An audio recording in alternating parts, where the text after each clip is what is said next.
Hey everyone, welcome back for another deep dive. Today we're going to be talking about you, Okay. but more specifically, your well-being in the modern world. And we're going to be looking at this through the lens of this article here called Okay. Modernity, Well-Being, and the Human Condition. And I think this is going to be a really fascinating discussion because Yeah. this article kind of posits that all of the progress that we've made Mm-hmm.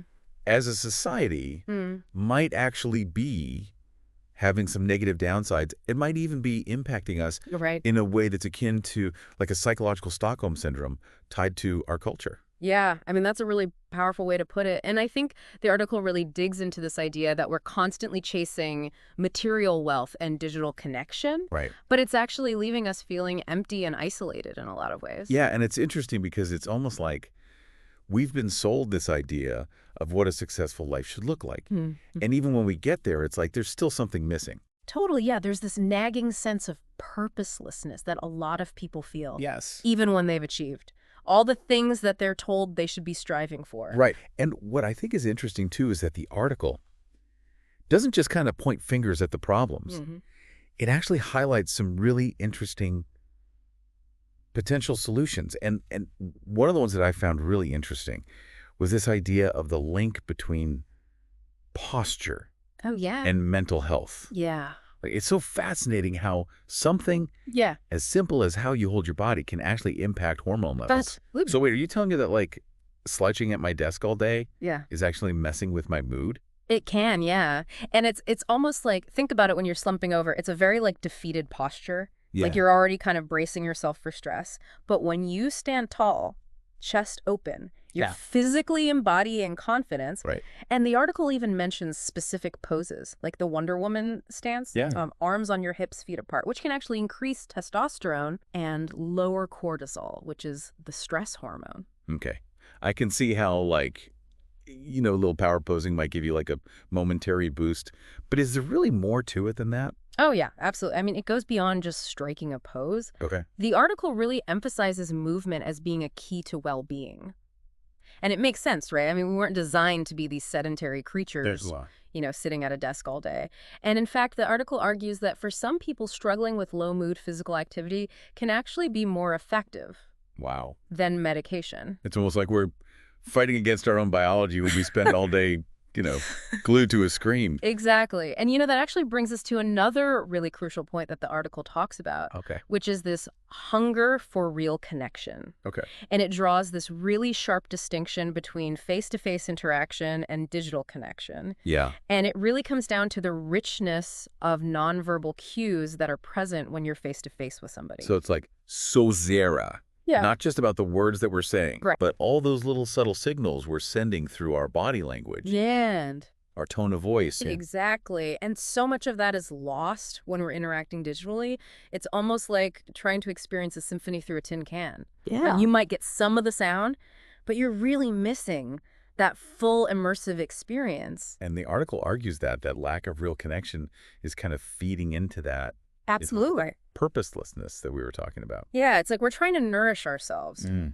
on this diet of digital crumbs, when what we really crave is a feast of human interaction. I like that analogy. And this actually leads to a really interesting point about how this impacts learning and memory, Okay. because the article suggests that the depth of engagement that we experience in the real world Mhm. actually translates into how vividly we remember things. So you're saying that like reading a physical book where you're fully immersed in that story Yeah, creates a stronger memory exactly. than like scrolling through an article online. That's the idea, because think about it. The information that you remember most clearly is often tied to a strong emotion or a real-world experience. That's true. Right. And the digital world, for all of its convenience, can feel a bit like a shouted sleigh in a way, like engaging on this surface level, but lacking the depth that really etches experiences into our memory. So this is starting to paint kind of a bleak picture here. Are we just doomed to feel empty and disconnected? Well, not necessarily. Okay. The article points to this concept called economic depression, which describes this feeling of being trapped seeing no way forward. And it argues that this feeling, which is often attributed to financial struggles, can Mm. also stem from a broader sense of societal entrapment. Like we're Mm. stuck on this treadmill of endless growth and consumption Right. that leaves us feeling powerless. If the sister itself is contributing to this, Right. how do we break free? That's a great question, and this is where I think it gets really interesting. Okay. Because the article highlights the vagus nerve, which is this incredible nerve that runs throughout our body, connecting our organs to our brain. And what's amazing is that 80% of the signals from the vagus nerve actually travel from the body to the brain. Wow. So our physical state Yeah. directly influences our mental state. Exactly. And it suggests that we have way more power to impact our well-being than we might realize. So what kinds of things can we do to kind of tap into that? Well, simple things like conscious breathing, movement, spending time in nature.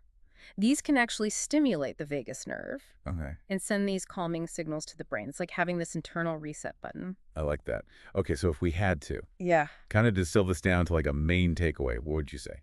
I'd say the key message here is that modern life, with all of its conveniences, can also create conditions that work against our well-being. Right. But recognizing this is actually the first step to taking back control.